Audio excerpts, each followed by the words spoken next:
And we have engine start. And liftoff. Décollage. From a tropical rainforest to the edge of time itself, James Webb begins a voyage. It's taken 30 years to develop, cost more than $10 billion, and has involved thousands of scientists. This is the James Webb Space Telescope. It's the successor to Hubble, which has given us amazing images of space, but it's 100 times more powerful. Hubble has completely revolutionized our understanding of the universe over the last 30 years, but there's a lot of ways that we've sort of pushed it to its limits. And this telescope is going to be the largest, most complex, and most powerful telescope that we've ever sent to space. Gazing up into the heavens can help us to answer some of the biggest questions, like where we come from and how did we get here.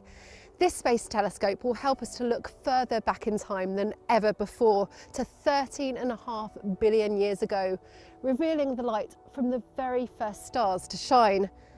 We'll be able to see the earliest galaxy formation and whether they spiral into space like our own Milky Way.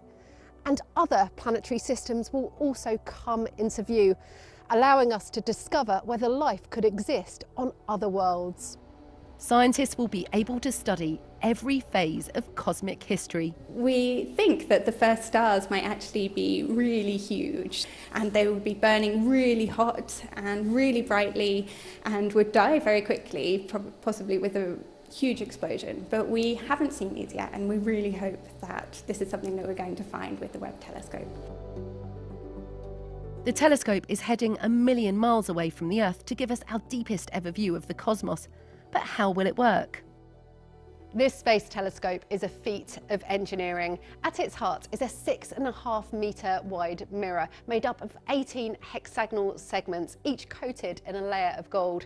Its size means it can detect the incredibly faint light coming from the most distant stars. It also has a huge sun shield about the size of a tennis court. It's made up of 5 layers, each as thin as a human hair. And this protects the telescope from the heat and light of the sun.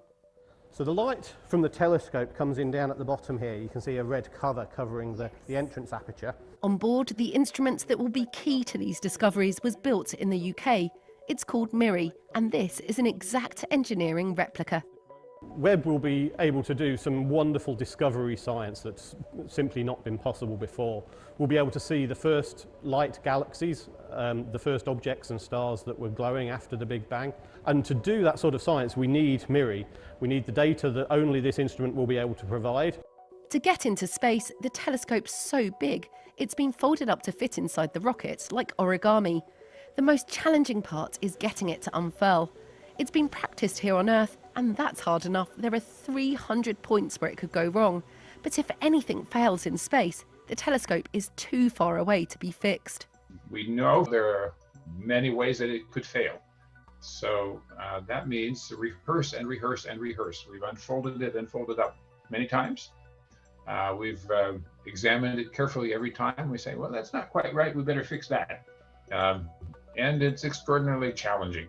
It's high-stakes science, but scientists say the risk is worth it because the rewards could be huge. What excites me is making discoveries, things we haven't thought about. And there's a whole history of astronomy that shows how when we've looked at the new universe in a new way, we discover things we hadn't thought about. And there's something really exciting about doing that.